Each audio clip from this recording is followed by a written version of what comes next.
Please stay tuned to the end of this video where I give you my final recipe and the recipe I will be using in the future, as well as which of the apples was my favorites.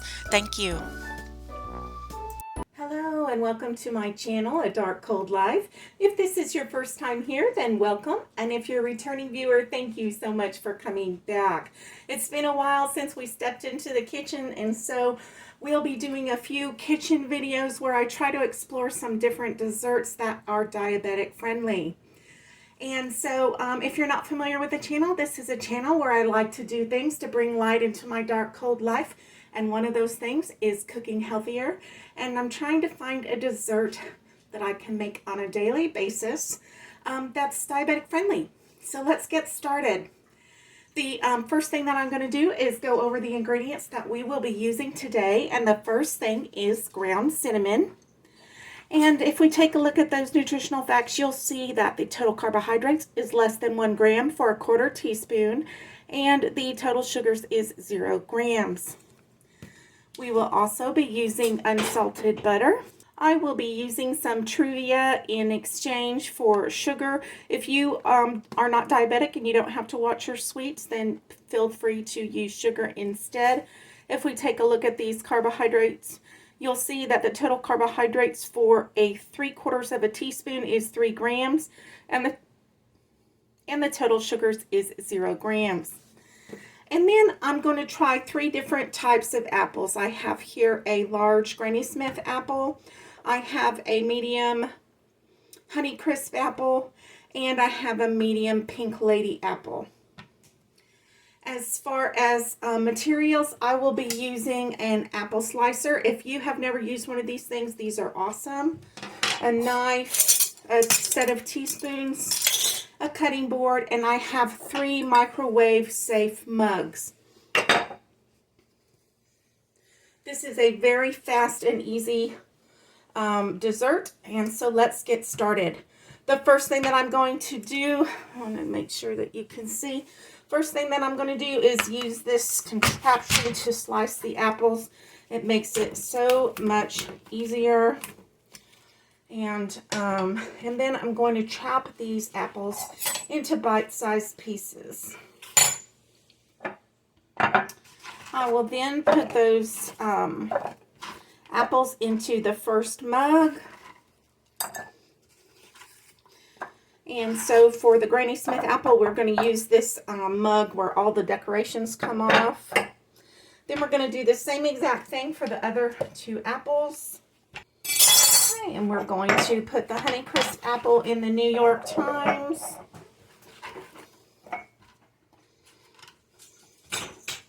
The reason I want to try different apples is so I can find out which ones I like the best.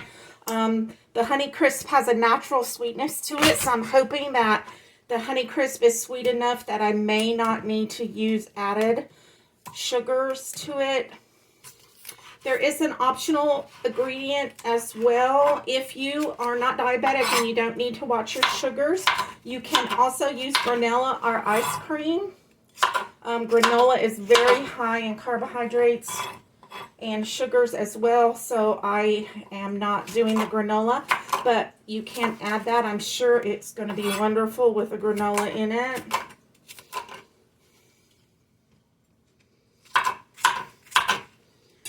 All right, and we will put the Pink Lady in the Alaska cup.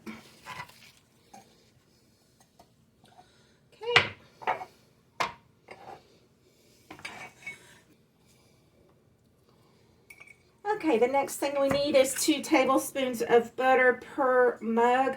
So I'm just taking this stick of butter and I am cutting it into 4ths.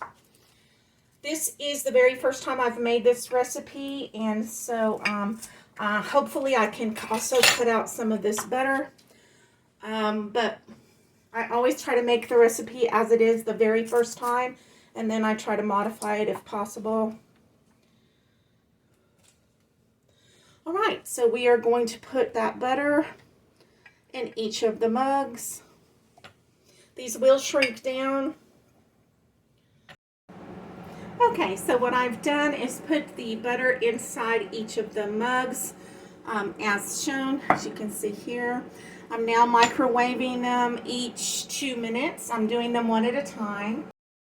For those of you who like my use and review videos, I thought I would show you this real quick just because I'm looking at it. This is one of those succulent planters from the Dollar Tree. It's a little llama, and I thought it was a little too small to put an actual plant in, but I thought it was very cute. So I got it, and I use it as a holder for my bottle brush that I use to clean my glasses. And so that's just another way that I use a Dollar Tree item in my home that's maybe not as originally intended.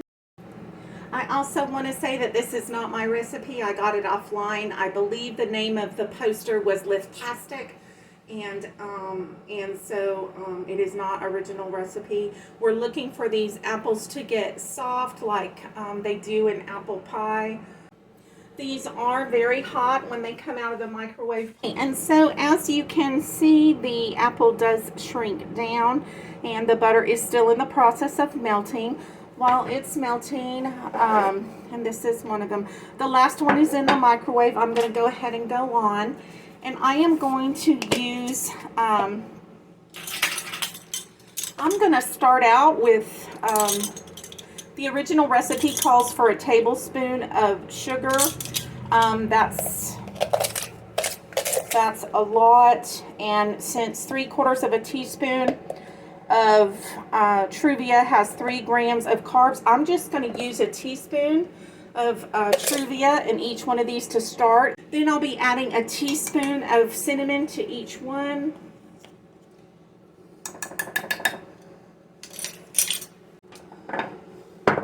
Then I'm going to mix this all up.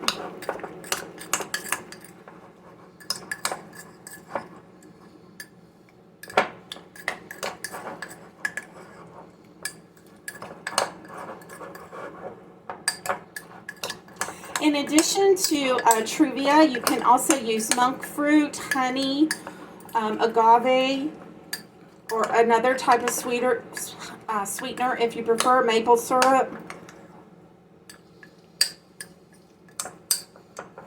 And this is about what it looks like once you've mixed it up.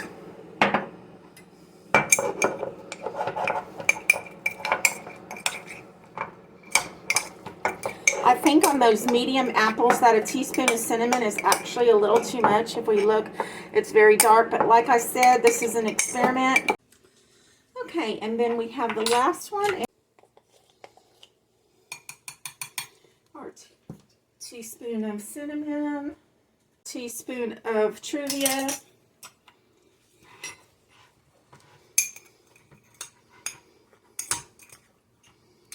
whoops, that one took a dive.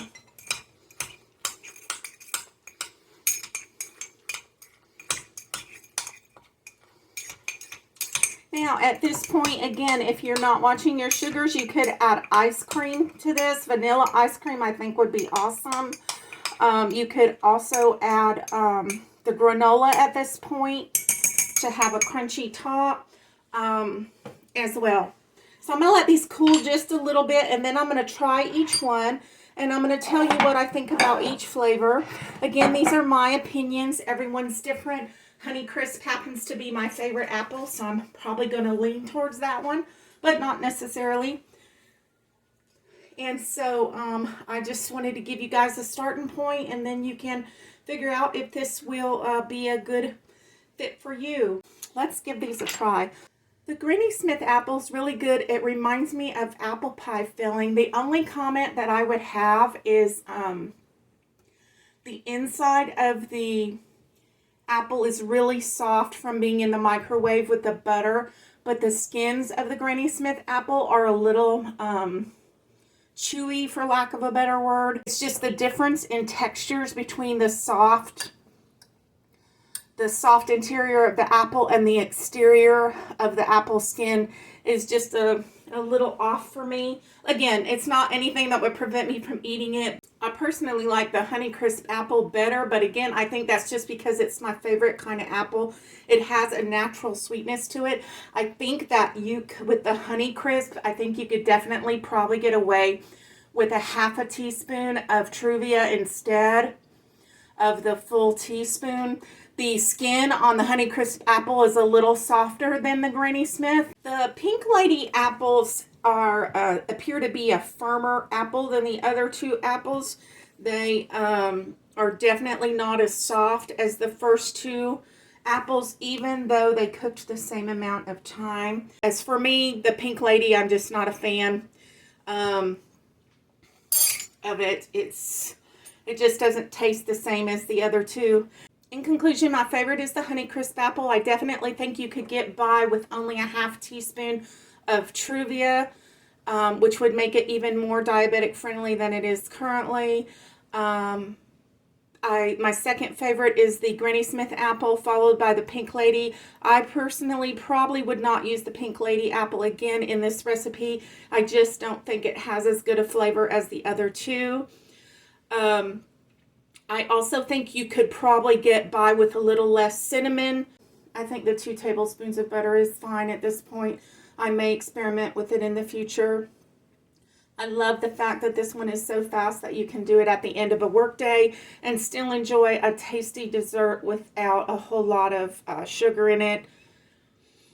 And that will be it for this video. Thank you for joining me today, and thank you for watching this video.